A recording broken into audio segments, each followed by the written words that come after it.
नमस्कार साथियों, आज है हमारा डे 3। तो आज हम आपको सिखाने वाले हैं जो चीज़, उसके बारे में हम अभी बात करेंगे। इससे पहले हम ये बात करते हैं, जो सीखा था, उस पे बेस मैंने कुछ क्वेश्चन तैयार कर रखे हैं। उन क्वेश्चन के बारे में हम आज पहले चर्चा करेंगे। तो पहले स्टार्ट कर लेते हैं एमएस वर्ड। विंडो और बटन दबा के वीन वर्ड मैंने खोल लिया है, ठीक है। तो हमारा डे 1 जो हमने सीखा था डे 1, डे 2 में, तो उसी पर बेस हमने क्या कर रखे हैं, क्वेश्चन तैयार कर रखे हैं। ठीक है? अगर आपको उम्मीद है करता हूँ आपको समझ में आ रहा होगा। लास्ट टाइम जो हमने सीखा था, उसको मैं एक बार खोल लेता हूँ, ओपन कर लेता हूँ। रिसेंट में जाते हैं, माय एमएस वर्ड टॉपिक। अगर मैं आपको याद दिलाऊँ, तो डे 1 की क्लास में हमने ये सीख लिया था एमएस वर्ड होता क्या है, हिस्ट्री ऑफ एमएस वर्ड वगैरह, टाइटल वगैरह, ठीक है। और होम टैब में फ़ॉन्ट ब्लॉक के बारे में हमने सीख लिया था, ठीक है। और डे 2 में हमने सीखा था फ़ॉन्ट ब्लॉक भी सीखा था और क्लिपबोर्ड ब्लॉक भी सीखा था ये। अब इन दोनों ब्लॉक पर बेस मैंने कुछ क्वेश्चन तैयार कर रखे हैं, उसको मैं आपसे पूछने वाला हूँ बारी-बारी से, ठीक है? तो मैं खोल लेता हूँ उस क्वेश्चन की सीरीज। तो पहला सवाल ये है मेरा, जिनको आता है ठीक है, जिनको नहीं आता है वो भी यहाँ पे सीख सकते हैं, ठीक है? जो नए यूज़र है, तो उनके लिए मैं बता दूँ, आप डे 1 का फर्स्ट पार्ट और सेकंड पार्ट ज़रूर देख के आएँ। जब आप डे 1 का फर्स्ट पार्ट और सेकंड पार्ट देख देख के आएँगे, तभी आप इन क्वेश्चन का आंसर दे सकते हैं, ठीक है। तो आज का पहला सवाल है क्या, how many tab are there in Microsoft Word, यानी कि माइक्रोसॉफ्ट वर्ड में कितने टैब होते हैं। अगर आपको ध्यान हो, तो हमने डे 1 की क्लास में सीखा था कि मेन्यू बार भी कहते हैं इन्हें, टैब भी कहते हैं। किन्हें कहते हैं, आपको पता है या नहीं पता है? पता होगा, मुझे पता है। मैं जानता हूँ कि आप सभी को पता होगा, टैब वगैरह के बारे में मैंने डे 1 की क्लास में बताया था, ठीक है। तो देखो, पूछा गया क्या है, एमएस वर्ड में, माइक्रोसॉफ्ट वर्ड में कितने टैब होते हैं। तो देखो कितने टैब होते हैं, 1 2 3 4 5 6 और 7। तो माइक्रोसॉफ्ट वर्ड में अगर आपके पास कोई सवाल आता है, तो कितने टैब होते हैं, 7। Home tab, insert tab, page layout tab, reference tab, mailing tab, review tab और कौन सा टैब है, व्यू टैब, ठीक है। तो पहले सवाल का जवाब मिल गया होगा आपको। अब सेकंड सवाल है क्या, which bar is located below the title bar, यानी टाइटल बार के नीचे कौन सा बार होता है। अगर आपको ध्यान हो तो मैंने बताया था टाइटल बार कहाँ होता है, जो सबसे ऊपर जहां हमारी फाइल का नाम सेव किया जाता है, उसे टाइटल बार कहते हैं। तो टाइटल बार यानी कि कौन सा है, सबसे ऊपर वाला, जहां पे हमारी फाइल का नाम क्या है, डे 1 एंड डे 2, ठीक है। इसके नीचे कौन सा बार है, इसके नीचे अगर आपको ध्यान हो तो हमने बताया था, इससे मेन्यू बार कहते हैं या फिर टैब कहते हैं। तो सेकंड का आंसर आ चुका है, क्या है, मेन्यू बार या टैब। थर्ड सवाल क्या है, what is the full form of MS word. MS word का पूरा नाम क्या है। एमएस वर्ड का पूरा नाम मैंने बताया था आपको, यहाँ टाइटल बार में भी शो कर रहा है, माइक्रोसॉफ्ट वर्ड, यानी कि एमएस वर्ड का पूरा नाम क्या है, माइक्रोसॉफ्ट वर्ड, ठीक है। थर्ड क्वेश्चन पे आते हैं, how many sub block are there in home tab, यानी कि होम टैब में कितने सब ब्लॉक होते हैं। तो सब ब्लॉक के बारे में भी हमने बताया था, अगर आपको ध्यान हो तो डे 1 की क्लास में, ठीक है। तो सब ब्लॉक के बारे में अगर मैं बात करूं, तो कितने सब ब्लॉक होते हैं होम टैब के अंदर, 1 कौन सा ब्लॉक, क्लिपबोर्ड। सेकंड कौन सा ब्लॉक है, फॉन्ट सब block. Third paragraph block, style block और कौन सा ब्लॉक, एडिटिंग ब्लॉक। तो यानी कितने हुए, 1 2 3 4 एंड 5, यानी कि होम टैब में कितने सब ब्लॉक आते हैं, 5 सब ब्लॉक आते हैं। समझ में आ रहा होगा। क्वेश्चन नंबर 5, एमएस वर्ड को कब रिलीज किया गया था? तो एमएस वर्ड को कब रिलीज किया गया था, ये मैंने बताया था आपको, अगर आपको ध्यान हो तो 1983 में रिलीज किया गया था। अगर मैं आपको एक बार उस फाइल में लेके चलता हूं, ठीक है, तो देखो हिस्ट्री में पढ़ते हैं। तो एमएस वर्ड को कब रिलीज किया गया था? 1983, अक्टूबर के महीने में 1983। समझ में आ रहा होगा? ये मैंने डे 1 की क्लास में बताया था, आपको ध्यान हो तो। अब अगला क्या है, किसी भी डॉक्यूमेंट को सेव करने का ऑप्शन कहाँ आता है? तो ये हमने डे 2 की क्लास में हमने इसके बारे में बताया था। किसी भी डॉक्यूमेंट को सेव करना है तो कहाँ जाएंगे? तो डे 2 की क्लास में अगर आपने देखा हो, अगर वीडियो पूरी वॉच करी हो, तो आपको पता रहेगा डॉक्यूमेंट को क्या करना हो, सेव करना है तो हमें कहाँ जाना पड़ेगा? फाइल ऑप्शन के अंदर आपको मिलेगा सेव का ऑप्शन, दिखाई दे रहा होगा यहाँ पर। तो यानी कि फाइल के अंदर जाना पड़ेगा हमें सेव करने के लिए। समझ में आ रहा नहीं आ रहा है? ये क्वेश्चन मैंने खुद अपनी मेहनत से बनाए हुए हैं, काफ़ी मेहनत लगी है इस क्वेश्चनों में। उम्मीद करता हूँ आपको समझ में आ रहे होंगे। ठीक है, यानी कि जितना हमने पढ़ा था डे 1 और डे 2 में, यानी कि हमने क्लिपबोर्ड ब्लॉक के बारे में सीखा था, फॉन्ट ब्लॉक के बारे में सीखा था, तो इतने ही मैंने क्वेश्चन तैयार करे हैं। ठीक है, आगे चलते हैं। क्वेश्चन नंबर 8 में आते हैं। अगर किसी भी लाइन का पहला अक्षर बड़ा करना हो तो ऑप्शन कहाँ से चालू किया जाता है, चालू होता है? अगर हमें लाइन का पहला अक्षर बड़ा करना हो, अगर आपको ध्यान हो डे 1 की क्लास में हमने सीखा था, तो लाइन का पहला अक्षर अगर हमें बड़ा करना हो तो हम करते क्या है, चेंज केस के अंदर जाके हम करते क्या है, सेंटेंस केस। अब चेंज केस कहाँ मिलेगा? वो मिलेगा फॉन्ट सब ब्लॉक के अंदर, यहाँ मिलेगा चेंज केस, यानी कि सेंटेंस केस। अगर मैं आपको दिखाता हूँ, यहाँ पे करके दिखा देता हूँ। ठीक है, मैंने लिखा विकी पारा सर। ठीक है, ये ऑलरेडी अभी बड़ा है क्योंकि ये एमएस वर्ड क्या कर लेता है, पहले अक्षर को ऑटोमेटिकली बड़ा कर लेता हूँ। तो मैं फिलहाल इसको लोअर केस में डाल देता हूँ।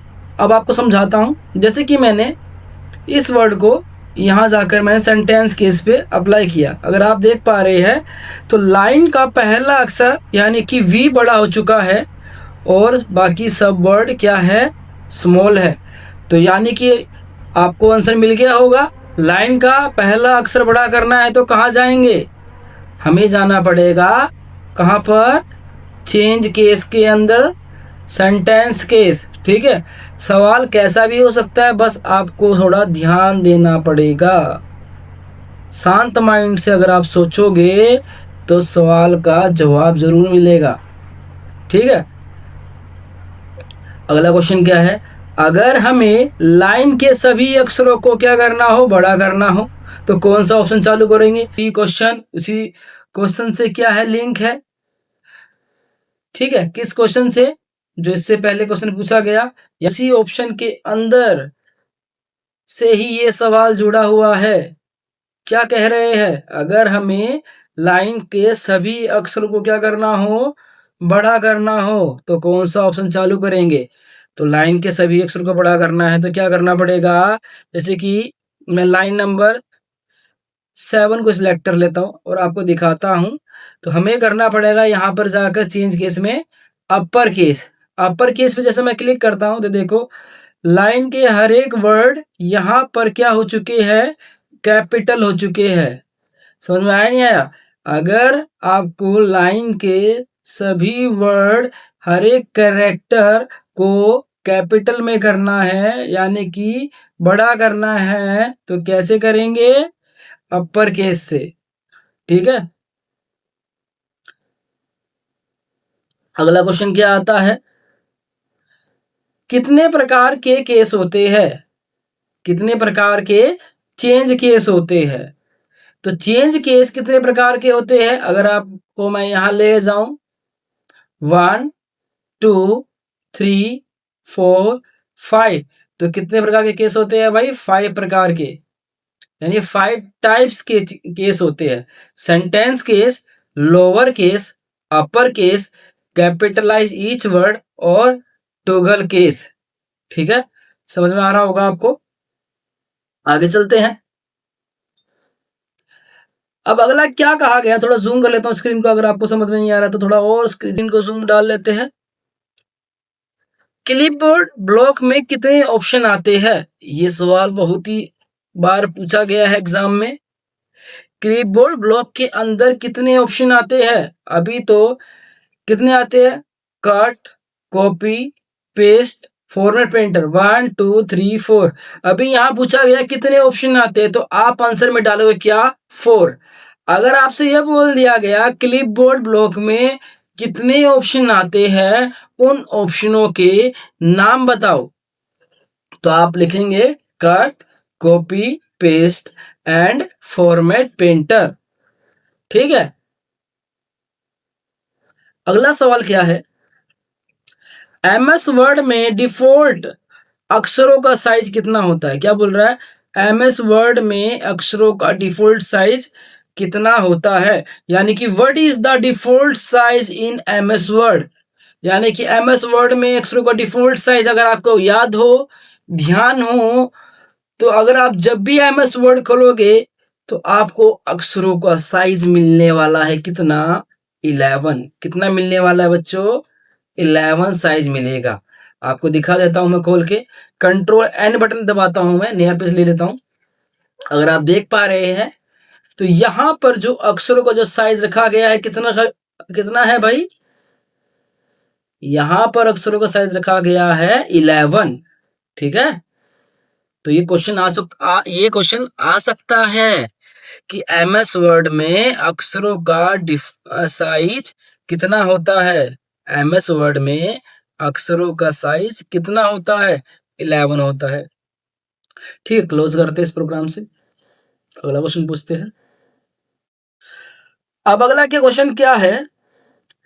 What is the font size in MS Word from smallest to largest.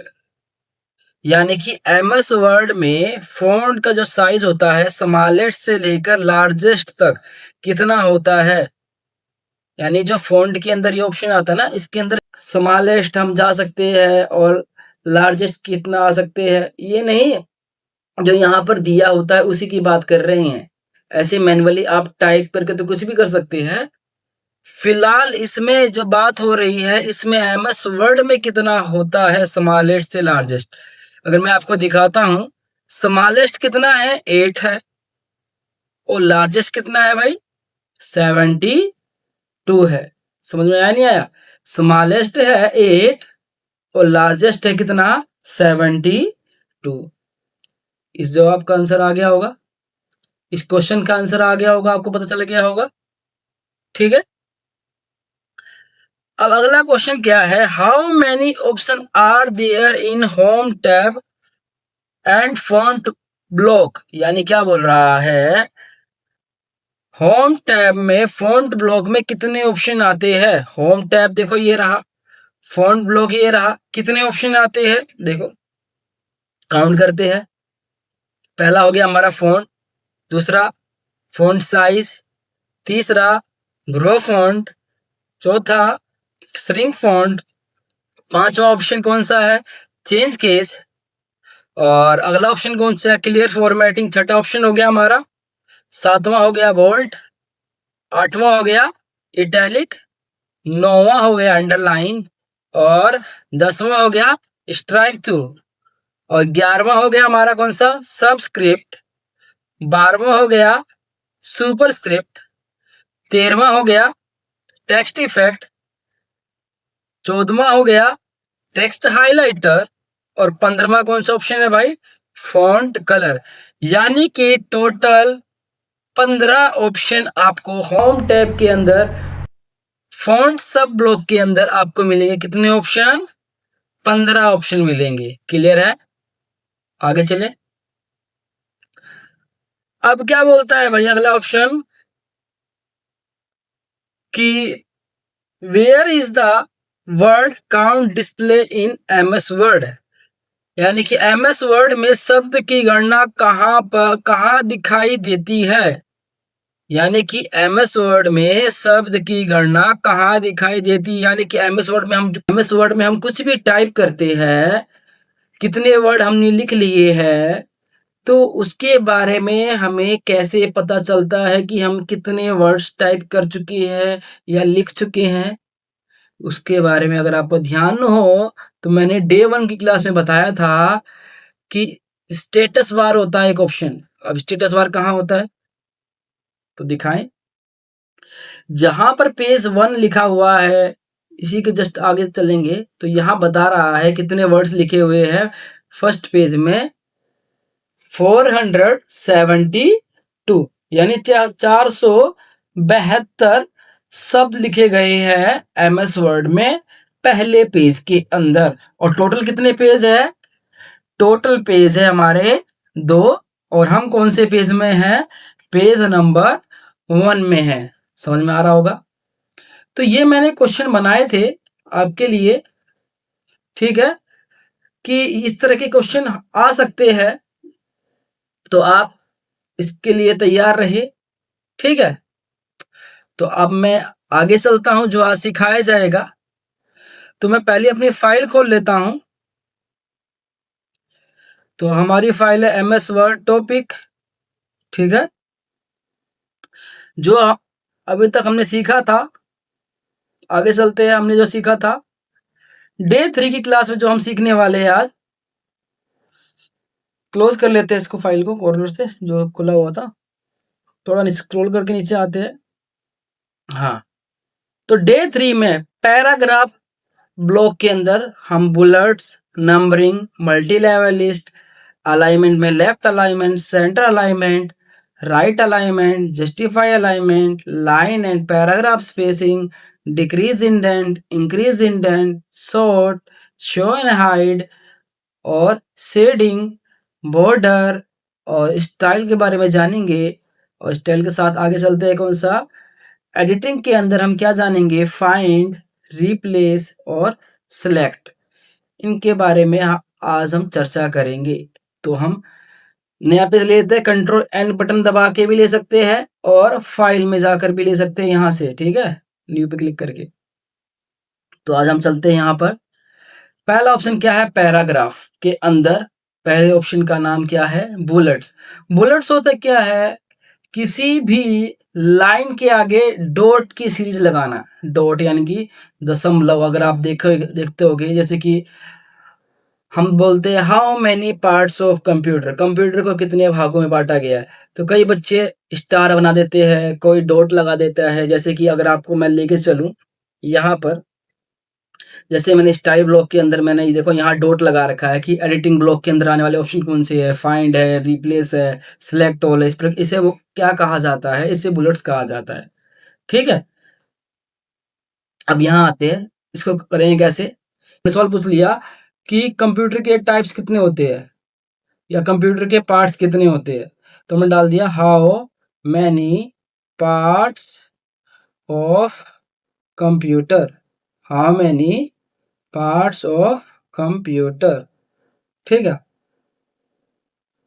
इसके बीच में स्पेस आ गया ज्यादा, ठीक है, कम करते हैं, आगे चलते हैं। अब देखो, अब मैं चाहता हूं कि इसके आगे क्या लग जाए? पॉइंट लग जाए। तो आपको बुलेट्स में जाना पड़ेगा।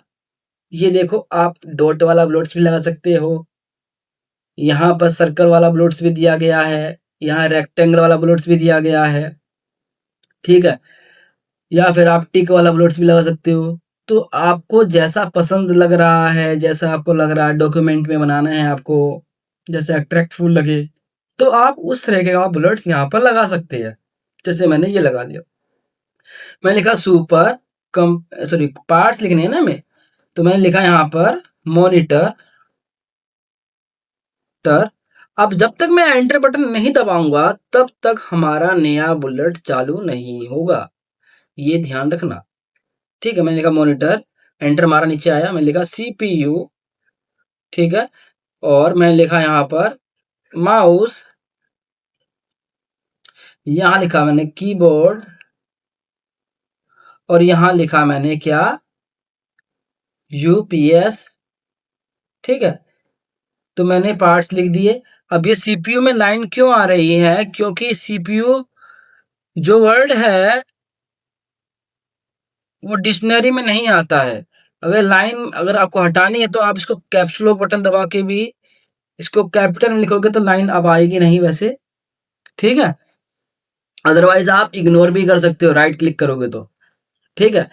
तो अगर आप देख रहे हो इस प्रकार से मैंने बुलेट्स लगा दी है, ठीक है। अगर आप बुलेट्स हटाना चाहते हैं तो जैसे मैं एंटर बटन दबा रहा हूं तो क्या आ रहा है, हमारा बुलेट्स लगी हुई आ रही है। मैं चाहता हूं हमारा बुलेट्स क्या हो जाए, हट जाए। आप कीबोर्ड से एक एंटर और प्रेस करेंगे तो ये बुलेट्स हमारी हट जाएगी। समझ में आया आया होगा आपको। जैसे कि मैंने लिखा how many types of computer, types of computer, ठीक है। अब हम चाहते हैं कि अब हमारे बुलेट्स लग जाए, तो अगर आप यहां जाएंगे तो यहां से आप बुलेट्स लगा सकते हैं, ठीक है। मैंने लिखा यहां से सुपर कंप्यूटर, मिनी कंप्यूटर। जब तक मैं एंटर नहीं मारूंगा तब तक बुलेट्स नहीं आएगी। अगर आप जैसे कि मैंने लिखा माइक्रो कंप्यूटर लिखा मैंने, ठीक है, और एंटर बटन दबाया, ठीक है, और लिखा यहाँ पे मेन फ्रेम कंप्यूटर, ठीक है। अगर ये इसे बुलेट्स कहते हैं। अगर आपको हटाना है तो कैसे हटाएंगे, आप सिलेक्ट करेंगे और यहां जाकर नन पे क्लिक करेंगे तो हमारा क्या होगा, बुलेट्स हट जाएगी। कैसे, सिलेक्ट करना है और आपको कहाँ जाना है, बुलेट्स में जाना है। करना क्या है, नन। नन करोगे तो आपकी बुलेट्स हट जाएगी। तो ठीक इसी प्रकार आपसे कहा गया कि अब आपको लगानी है नंबरिंग। क्या लगानी है, नंबरिंग। Number 1, number 2, number 3। आपको जिस भी लाइन्स के आगे लगानी है उस लाइन को आप सिलेक्ट करें और यहाँ नंबरिंग में जाकर नंबरिंग भी लगा सकते हो। नंबरिंग भी लगा सकते हैं, रोमन काउंटिंग लगा सकते हैं, अल्फाबेट भी लगा सकते हैं, स्मॉल अल्फाबेट भी लगा सकते हैं और स्मॉल रोमन काउंटिंग भी लगा सकते हैं। और इसको हटा भी सकते हैं। कैसे, नन में जाकर इसको हटा भी सकते हैं। समझ में आ रहा होगा आपको, ठीक है। अब आगे चलते हैं, नीचे की तरफ आते हैं। अगला ऑप्शन का नाम है क्या, multi level list. Multi level list क्या होती है, दशमलव की सीरीज लगाना। दशमलव, जैसे कि आपने देखा होगा मैथ में एक्सरसाइज 1, एक्सरसाइज 1.1, एक्सरसाइज 2, एक्सरसाइज 2.1, या ठीक है। जैसे कि पर्सनावली 1, पर्सनावली 1.1, पर्सनावली 2.1, 2.2, ठीक है। इस तरह का जो होता है 0.1 की लगानी है सीरीज, तो आप कैसे लगाओगे उसी के बारे में हम यहाँ पर जानने वाले हैं। तो जैसे कि मैंने यहाँ पर गया और यहाँ पर 0.1 की सीरीज ले ली और मैंने लिखा यहाँ पे पहले एक्सरसाइज का नाम क्या है, एक्सरसाइज साइज 1 की एक्सरसाइज 1 का नाम मैंने डाल दिया यहाँ पर डिवीजन। अब एंटर बटन प्रेस करूंगा तो अगर आप देख रहे हो तो यहाँ 2 लिखा हुआ आ रहा है। अब मैं चाहता हूं कि यहाँ 2 ना लिखा हुआ है, यहाँ 1.1 लिखा हुआ है। तो आप कीबोर्ड से टैब बटन अगर आप प्रेस करोगे तो यहाँ पर 1.1 लिखा हुआ आएगा। यानी कि अगर आप चाहते हो इसी का भी कोई पार्ट्स है, डिवीजन के भी क्या है, कोई पार्ट है, जैसे कि मैंने डाल दिया डिवीजन फैक्टर डाल दिया, यानी कि इसको फैक्टर करने हो, ठीक है। एंटर बटन दबाया। अब मैं चाहता हूं कि मेरी नई चैप्टर चालू हो रहा है तो मैं चाहता हूं यहाँ पर एक्सरसाइज का नाम 2 आए 1.2 की बजाय। तो आप कीबोर्ड से आप एक एंटर और प्रेस करोगे तो ये हट जाएगा, ठीक है। जैसे कि मैंने नया चैप्टर का नाम डाला एक्सरसाइज,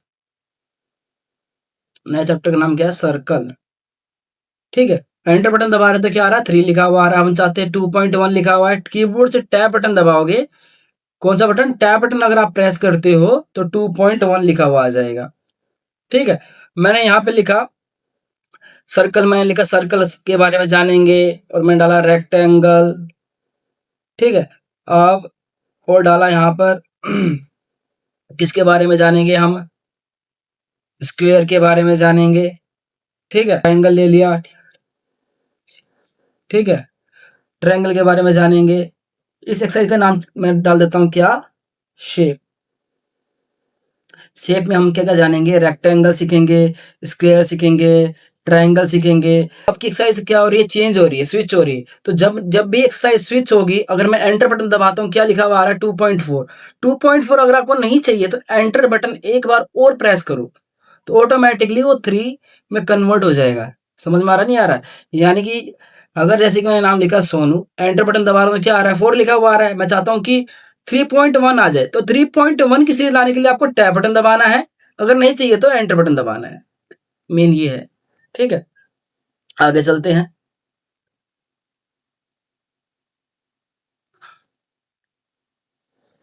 आगे हमारा ऑप्शन नया क्या है, डिक्रीज इंडेंट और इंक्रीज इंडेंट।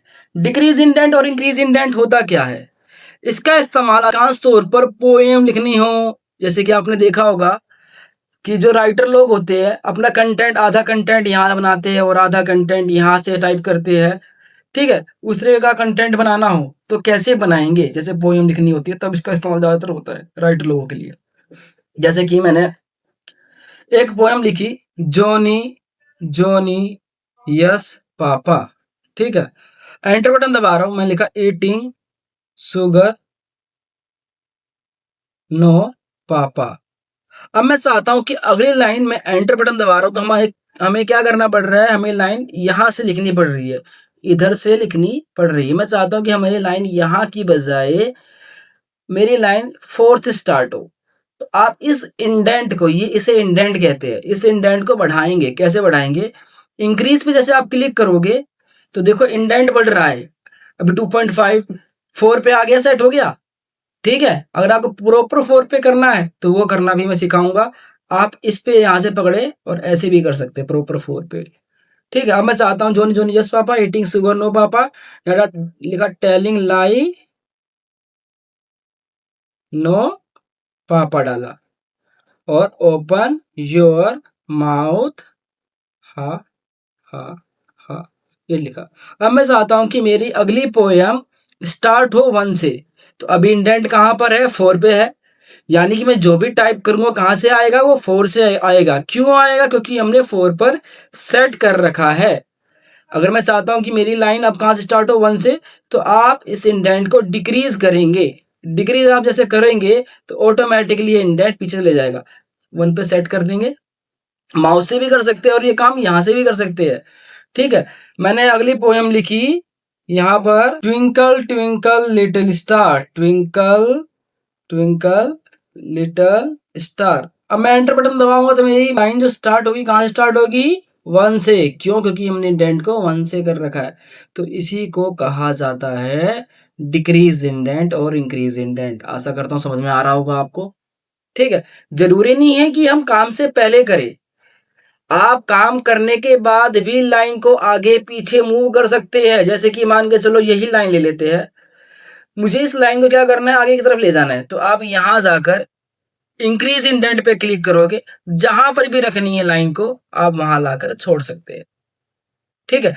मान के चलो इसी लाइन को मुझे यहां की बजाय 7 नंबर पर रखनी है, तो आप इंक्रीज कर सकते हो ऐसे, ठीक है? समझ में आ रहा नहीं आ रहा है? या फिर माउस से भी काम कर सकते हैं ऐसे। तो इसी को कहा जाता है क्या, इंक्रीज इंडेंट। अब आगे चलते हैं।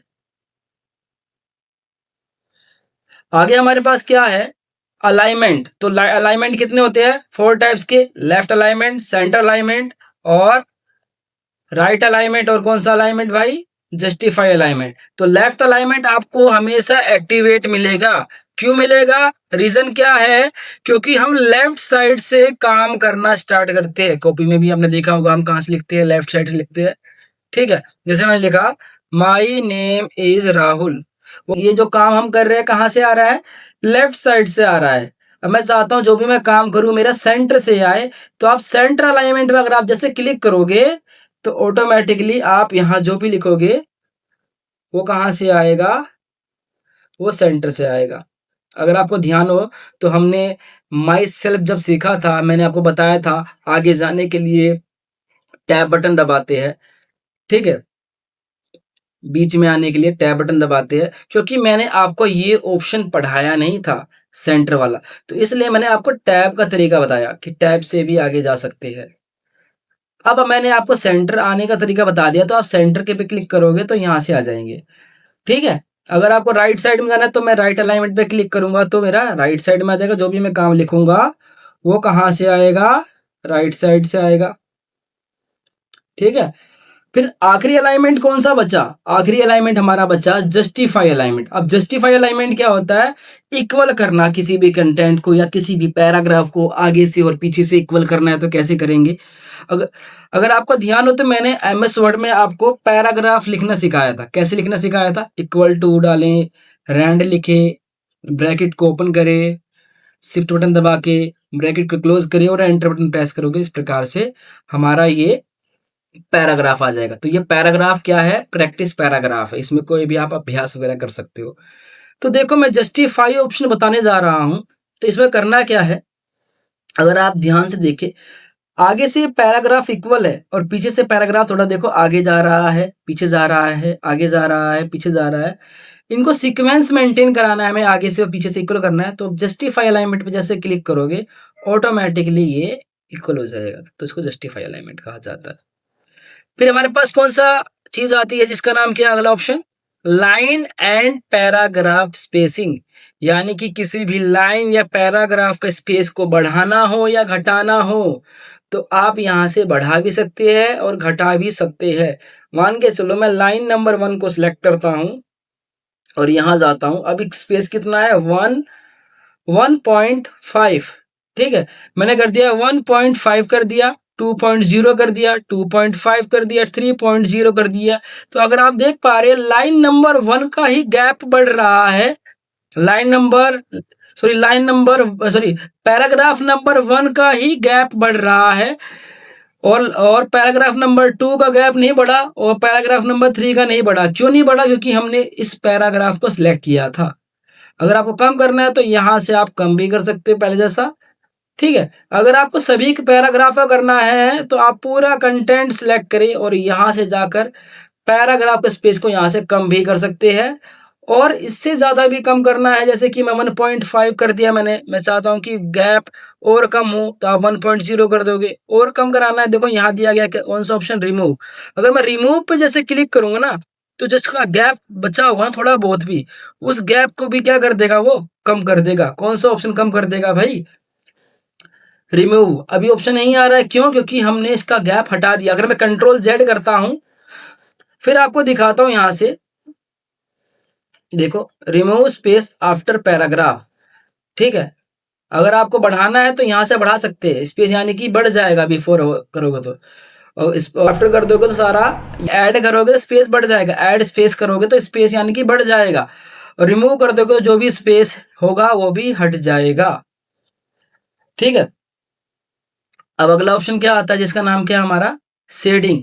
अब शेडिंग क्या होता है, किसी भी पैराग्राफ के बैकग्राउंड में कलर करना। जैसे कि मैंने फर्स्ट पैराग्राफ सिलेक्ट कर दिया और इसके बैकग्राउंड में जाके कलर कर दिया। इस प्रकार से आप यहाँ से किसी भी पैराग्राफ के बैकग्राउंड में कलर कर सकते हैं। ठीक है, और हटाना है तो सिलेक्ट करके यहाँ जाएंगे, नो कलर करेंगे तो यहाँ से भी हमारा कलर हट जाएगा। ठीक है, अब हमारे पास अगला ऑप्शन इसके ऊपर की तरफ आते हैं, क्या दिया गया है, सोर्ट। अब सोर्ट क्या होता है, सोर्ट का मतलब होता है किसी भी टर्म्स को असेंडिंग या डिसेंडिंग ऑर्डर में मैनेज करना। ठीक है, टर्म्स को भी मैनेज कर सकते हैं, अल्फाबेट को भी मैनेज कर सकते हैं। कैसे, आरोही क्रम अवरोही क्रम, अगर आपने मैथ पढ़ा होगा। जैसे कि मैंने यहाँ पर कोई संख्या लिख दी, यहाँ पर नीचे आता हूँ, यहाँ क्लिक करता हूँ, कोई संख्या लिख दी मैंने समझाने के लिए। अब मैं आपसे कहूं कि इसमें छोटी संख्या जो है वो पहले आए और बड़ी संख्या जो है वो बाद में आए। तो आपको करना क्या पड़ेगा, अपने कंटेंट को सिलेक्ट करो और सोर्ट में जाएं। यहां पर असेंडिंग ऑर्डर, असेंडिंग ऑर्डर का मतलब होता है यानी जो छोटी संख्या है वो पहले दिखाएगा। ओके वजह से क्लिक करूंगा, देखो 45, 55, 66, इसी प्रकार से जो सबसे बड़ी संख्या है वो आखिरी में आ गई। अगर मैं यहाँ पे जाता हूं और डिसेंडिंग ऑर्डर पे क्लिक करता हूं तो इससे क्या होगा कि बड़ी संख्या पहले आ जाएगी और छोटी संख्या हमारी कहाँ आ जाएगी, आखिरी में हो जाएगी। समझ में आ रहा होगा आपको। ठीक है, ये तो था हमने नंबर के हिसाब से किया। अगर मैं आपसे कहूं कि आपको अब अल्फाबेट के हिसाब से करना है, तो आप अल्फाबेट के हिसाब से कैसे करेंगे? जैसे मैंने नाम लिख दिया मोनू, विवेक, अमन, अरुण, और लिखा यहां पर काजल, दीपक, राहुल, चंदू, और यहाँ लिखा सालू। ये नाम लिखे। अब मैं कहता हूं कि यहाँ पर इसको अरेंज कर दो अल्फाबेटिक ऑर्डर में, ए टू जेड की फॉर्म में। तो ए टू जेड की फॉर्म में यानी कि मतलब ये पहले ए वाले नाम आए, फिर बी वाले, फिर सी वाले, फिर डी वाले। ठीक है, तो आपको करना कुछ नहीं है, अपने कंटेंट को सिलेक्ट करे और वहीं जाना है। असेंडिंग ऑर्डर पे आप जैसे क्लिक करोगे और ओके पे जैसे आप क्लिक करते हो, देखो ए वाले नाम पहले आ जाएंगे, बी वाला नाम था नहीं तो आया नहीं, फिर सी आया, फिर डी, फिर के, फिर एम, फिर आर, फिर एस और फिर वी। ठीक है, तो ठीक इसी प्रकार अगर मैं यहां पर जाकर डिसेंडिंग ऑर्डर में क्लिक करता हूं, तो इससे होने वाला क्या है, यानी कि जेड टू ए की फॉर्म में ये नाम सॉर्ट हो जाएंगे। ठीक है, तो जेड वाला जेड था नहीं तो जेड आया नहीं, वाई था नहीं तो वाई आया नहीं, तो वी आया, फिर एस आया, फिर आर आया, फिर एम आया, फिर के आया। तो इस फॉर्म में ये क्या हो गए, हमारे नाम अरेंज हो गए। ठीक है, इसे काट देते हैं। अब आगे चलते हैं, इसी के जस्ट बगल में इसका नाम क्या है, show and hide. Show and hide होता क्या है, अगर आपको अपने पैराग्राफ में ये पता करना हो, एंटर का सिंबल पता करना हो, कहाँ कहाँ पर एंटर लगाया गया है, कहाँ कहाँ पर स्पेस लगाया गया है, कहाँ कहाँ पर टैब का प्रयोग किया गया है, तो यानी कि ये उस तरह के जो सिंबल है क्रिएट कर देगा, टैब का, स्पेस का और एंटर का यहाँ पर चिन्ह प्रदर्शित कर देता है। जैसे मैं आपको दिखाऊं, अगर मैं यहाँ क्लिक करता हूं तो आप देख पा रहे हैं जो ये ऑप्शन दिया गया है उल्टा पी, ये पी नहीं है, ये एंटर को रिप्रेजेंट कर रहा है। यानी कि एक एंटर यहाँ मारा है, एक एंटर यहाँ, एक यहाँ और एक यहाँ। जैसे कि मैं एंटर बटन दोबारा दबाता हूं तो देखो ये सिंबल दोबारा आ गया, फिर एंटर बटन दबाया फिर आ गया। अगर मैं इसको यहाँ से ऑफ करता हूं तो आपको यहाँ पर नहीं आएगा ये सिंबल। स्पेस का सिंबल अगर आप, मैं इसको ऑन करता हूं, अगर आप देख पा रहे हैं हर एक वर्ड के बीच में एक डॉट आ रहा है, ये डॉट का मतलब क्या है, ये स्पेस है। ठीक है, क्या है, स्पेस है। अगर मैं इसको यहां से ऑफ करता हूं तो ये सिंबल यहां से नहीं आएगा। तो ठीक इसी प्रकार अगर मैं इसको चालू करके मारता हूं, यहां से स्पेस बटन दबाता हूं, अगर आप देख पा रहे हैं तो यानी कि यहां पर क्या मारा गया होगा, स्पेस मारा गया होगा। यहाँ क्या मारा गया होगा, स्पेस मारा गया होगा। अगर मैं यहाँ एक टैब मार दूं, आपसे मैं बोलूं कि कहाँ कहाँ टैब मारा गया है, इसको मैं बंद करके यहाँ बंद कर देता हूँ। अब मैं बोलूं कहाँ कहाँ टैब मारा गया है, कहाँ एंटर मारा गया है, कहाँ स्पेस मारा गया है, ये बताओ। तो आपको करना कुछ नहीं है, शो एंड हाइड पे क्लिक करो। यहाँ पर जो डॉट है ये तो हमारा स्पेस का है, और जो ये एरो आ रहा है ये हमारा किसका है, टैब का है, और ये हमारा एंटर का निशान है। ठीक है, हटा देते हैं सब, इसको काट देते हैं, पैराग्राफ को सिलेक्ट करके डिलीट कर देते हैं। अगला ऑप्शन इसी के नीचे हम बात करते हैं किसकी, बॉटम बॉर्डर। बॉर्डर है क्योंकि ये ऑप्शन इनेबल है बॉटम बॉर्डर, तो इसका इसको कहा जाएगा बॉटम बॉर्डर हैं। तो देखो, अगर मेरा कर्सर जहां पर होगा, जैसे अभी मेरा कर्सर लास्ट में ब्लिंक कर रहा है, ये कर्सर है, ठीक है, तो बॉर्डर इसके नीचे लगाया जाएगा। जैसे कि अगर मैं यहाँ क्लिक करके बॉटम पे क्लिक करता हूँ तो वो बॉटम इसको मानेगा जहां मेरा कर्सर है। कंट्रोल जेड करता हूँ, बैक आता हूँ। अगर मेरा कर्सर जैसे सेकंड पैराग्राफ के वहां पर ब्लिंक कर रहा है तो ये यहाँ पर इसको क्या मानेगा, बॉटम मानेगा। अगर मैं यहाँ पे जाकर टॉप पे क्लिक करता हूँ तो इसी को क्या मानेगा, टॉप मानेगा। ठीक इसी प्रकार अगर मुझे लेफ्ट साइड में बॉर्डर लगाना है तो यहाँ क्लिक करता हूँ तो लेफ्ट साइड में बॉर्डर लग जाएगा, और राइट पे क्लिक करता हूँ तो ये राइट साइड में बॉर्डर लग जाएगा। अगर आपको हटाना है तो क्या करेंगे, यहाँ जाकर नो बॉर्डर पे क्लिक करेंगे तो हमारा बॉर्डर हट जाएगा। यानी कि आप जहाँ पर क्लिक करेंगे, जैसे कि मेरा कर्सर फर्स्ट पैराग्राफ पे है, तो इसी के नीचे ही बॉर्डर लगेगा और इसी के ऊपर ही टॉप साइड में बॉर्डर लगाएगा और इसी के लेफ्ट साइड में बॉर्डर लगाएगा और राइट में करोगे तो राइट साइड में लगाएगा। हटाओगे तो यहाँ जाकर नो बॉर्डर। अगर आप चाहते हो पूरे पैराग्राफ में लगे तो आपको पूरा पैराग्राफ को सिलेक्ट करना पड़ेगा और यहाँ जाकर ऑल बॉर्डर पे क्लिक करना पड़ेगा। इस प्रकार से पूरे पैराग्राफ में बॉर्डर लग जाएगा। हटाने के लिए नो बॉर्डर। अगर आपको साइड साइड में लगाना है, चारों तरफ लगाना है, तो यहाँ दिया गया है आउटसाइड बॉर्डर। इस प्रकार से इसके चारों तरफ लग जाएगा। ठीक है, हटाना है तो नो बॉर्डर। ठीक है, तो ये था बॉर्डर का ऑप्शन। अगर आप इनसाइड करोगे तो दोबारा इसके बीच में लग जाएगा। तो घुमा फिरा कर आप यहाँ से क्या लगा सकते हैं, बॉर्डर लगा सकते हैं। ठीक है,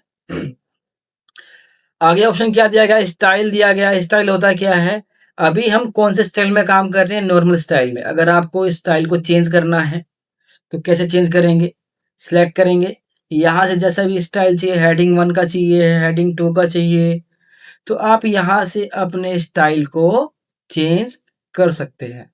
ठीक है, तो ये हमारा क्या था, स्टाइल का ऑप्शन, डिफरेंट डिफरेंट स्टाइल। ठीक है, राइटर लोग इनका इस्तेमाल करते हैं ज़्यादातर। तो फिलहाल हम डॉक्यूमेंट बनाने के लिए नॉर्मल ही स्टाइल का प्रयोग करते हैं। ठीक है, आगे चलते हैं।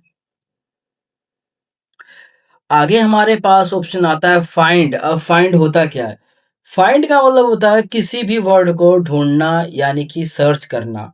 अगर मैं आपसे ये बोलूं कि इस पैराग्राफ में द जहां पर लिखा हुआ है उस वर्ड को ढूंढकर दिखाओ, यानी कि जहां जहां पर क्या लिखा हुआ है भाई, द लिखा हुआ है, उस वर्ड को क्या करना है, आपको ढूंढना है। तो कैसे करेंगे, आप फाइंड पे क्लिक करें तो आपके लेफ्ट साइड में एक नेविगेशन का ऑप्शन खुलेगा।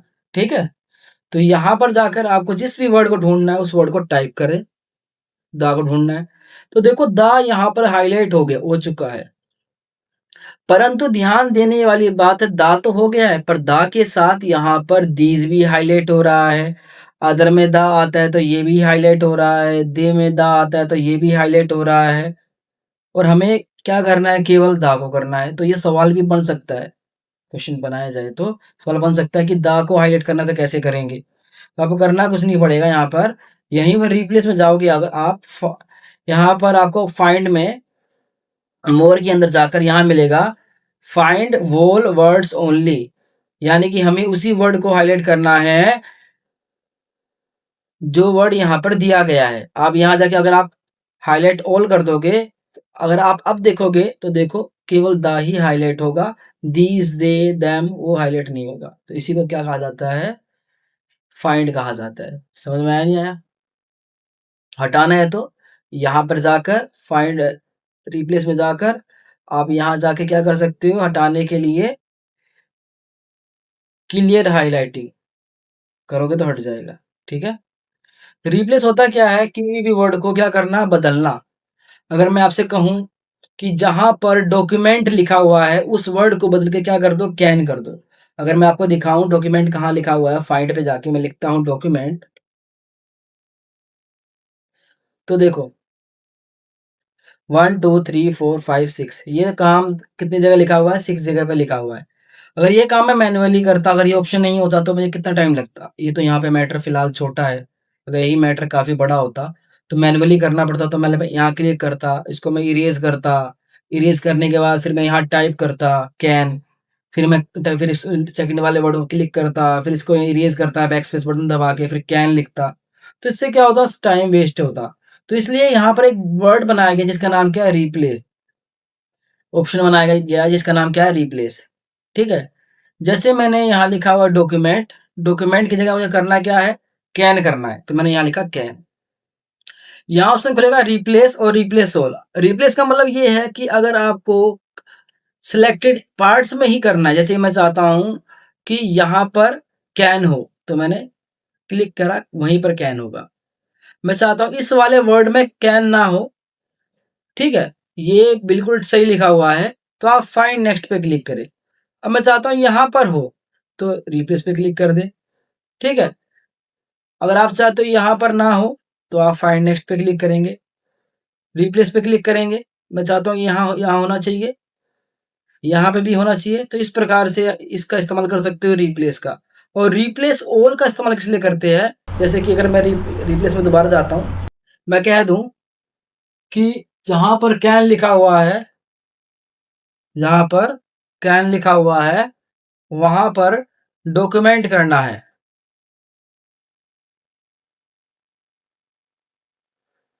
ठीक है। जहां पर भी कैन लिखा हुआ वहां पर डॉक्यूमेंट करना है। अगर आप यहां जाके रिप्लेस ऑल पे क्लिक करोगे तो सभी जगह क्या हो जाएगा, डॉक्यूमेंट हो जाएगा, ठीक है।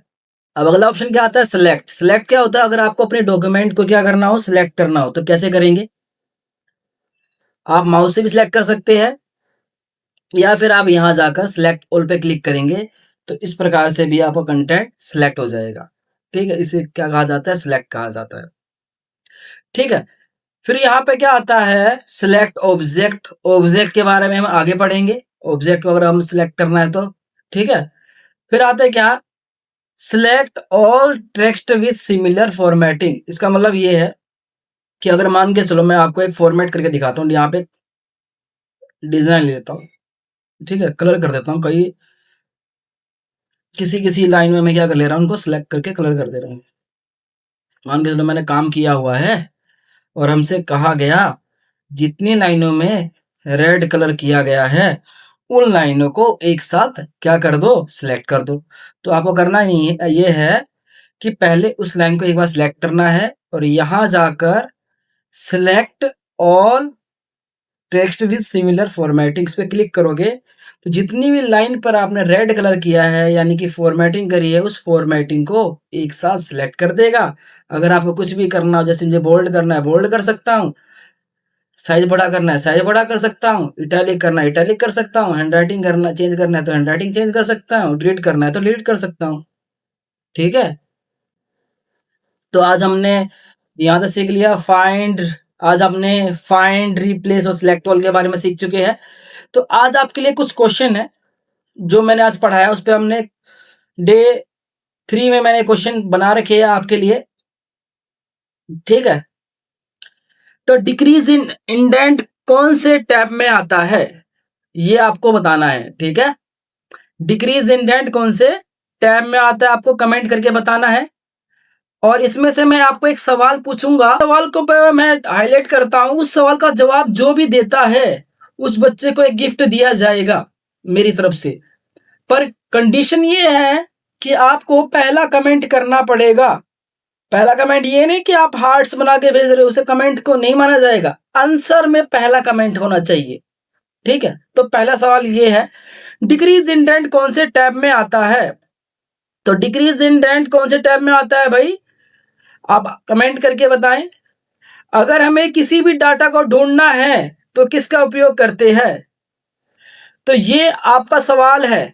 कौन से वाला सवाल है भाई, गिफ्ट वाला सवाल ये है आपका, मैं बता दूं, ठीक है। अगर हमें किसी भी डाटा को ढूंढना है तो किसका उपयोग करेंगे। अगला सवाल ये, how many types of alignment, alignment कितने प्रकार के होते हैं आपको ये बताना है। How many sub block are there in home tab, home tab के अंदर कितने सब ब्लॉक आते हैं, ये सवाल है आपके लिए। अगला सवाल ये है, विच tab is ruler option appear, यानी कि रूलर ऑप्शन किस टैब में आता है, ये भी सवाल आपके लिए है इनाम वाला, ठीक है। ये मैंने डे 1 की क्लास में बताया था, रूलर ऑप्शन किस टैब में आता है। अगला सवाल ये है, टेक्स्ट संख्याओं या डाटा जैसे लिस्ट या लेबल को एक विशिष्ट क्रम में व्यवस्थित करना, या तो आरोही क्रम या ए टू जेड, या अवरोही क्रम जेड टू ए क्रम में करना हो तो उस ऑप्शन का नाम बताओ। यानी कि कहा ये गया है को असेंडिंग या डिसेंडिंग ऑर्डर में करना है, उस ऑप्शन का नाम बताना है, ठीक है। ये आपके लिए क्या है, क्वेश्चन है। अब हम आते हैं कहां पर, अपने कमेंट सेक्शन में जाते हैं, जो हमें डे 2 की क्लास में हमें जो रिस्पॉन्स मिले उनके कमेंट्स के बारे में ज़रूर पढ़ते हैं। किसी ने कुछ क्वेश्चन पूछा है तो उसके बारे में हम उनका जवाब देंगे।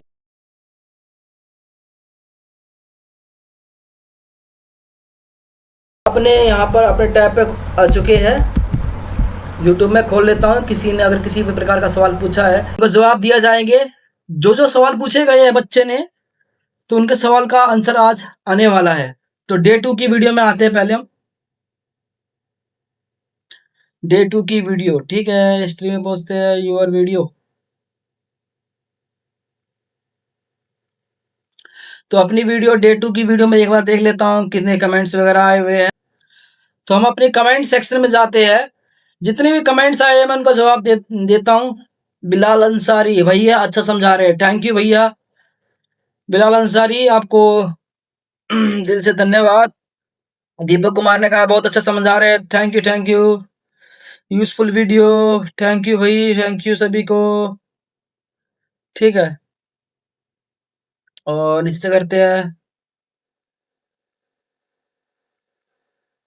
किस मैसेज का मैंने रिस्पॉन्स किया देख लेता हूँ। भैया एक्सप्लेन कर रहे हैं, थैंक यू थैंक यू। और कौन सा है भाई?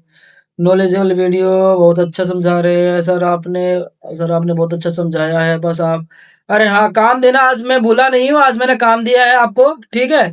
जो पहला जो 2 सवालों का आंसर देता है उसको इनाम जरूर मिलेगा। भैया आपने टेक्सटाइल में आउटलाइन वाले ऑप्शन बताया है और पेंडिंग रह गया।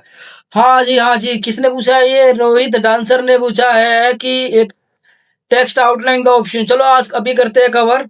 और भी कमेंट है, क्वेश्चन पूछ लो सर, जितना करवाया गया है। हाँ जी, पूछे हुए क्वेश्चन ने पूछ दिया है आज, ठीक है। तो उसको जवाब दो। तो मैं खोल लेता हूँ बस। वर्ड टेक्सटाइल का ऑप्शन पूछ रहे हैं बच्चे, तो टेक्सटाइल का ऑप्शन मैं कर लेता हूँ यहाँ पर। तो देखो, मैं यहाँ आता हूँ, मैंने नाम लिख दिया विक्की पारासर, ठीक है। तो टेक्सटाइल का ऑप्शन अगर आपने ध्यान दिया हो तो ये रहा टेक्सटाइल का ऑप्शन। मैंने वैसे करवाया तो था, फिर भी समझ नहीं आया होगा, क्या पता पेंडिंग रहेंगे ऑप्शन। तो मैं पहले यहाँ क्लिक करता हूँ टेक्सटाइल पे। तो इस प्रकार से टेक्सटाइल आ चुका है, ठीक है। ये यानी कि आउटलाइन का स्टाइल आया है, और यहाँ से आप, ये भी आउटलाइन में ही है। अगर आप यहाँ क्लिक करोगे तो यहाँ से आउटलाइन में भी आएगा और फिल भी हो जाएगा, ठीक है रोहित जी। फिर हमारे पास क्या आ रहा है? आउटलाइन। आउटलाइन में अगर आप कलर करना चाहते हो तो यहाँ से आप आउटलाइन में कलर कर सकते हैं। अगर आपको आउटलाइन में कलर के साथ साथ अगर आपको आउटलाइन को क्या करना है, डार्क करना है, तो यहाँ से आउटलाइन को आप डार्क कर सकते हैं, ठीक है रोहित जी। फिर अगला ऑप्शन क्या है हमारे पास? शैडो। शैडो का मतलब होता है, 2 शैडो यहाँ पे दे रखी है, एक आउटर दे रखी है, एक इनर दे रखी है। तो आउटर का मतलब होता है कि बाहर की तरफ आपको इफेक्ट आपको देखने को मिलेगा। जैसे कि मैं यहाँ पर लगा देता हूँ, अगर मैं जूम करके आपको दिखाता हूँ स्क्रीन को,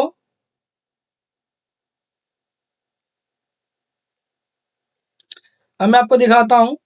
अगर आप देख पा रहे हो, ये देखो बाहर की तरफ क्या हो गया, हल्का सा इफेक्ट आ चुका है। अगर मैं और अधिक समझाने के लिए मैं यहाँ जाता हूँ, शैडो में जाके क्या करता हूँ, मैं और शैडो ऑप्शन में जाता हूँ, ठीक है।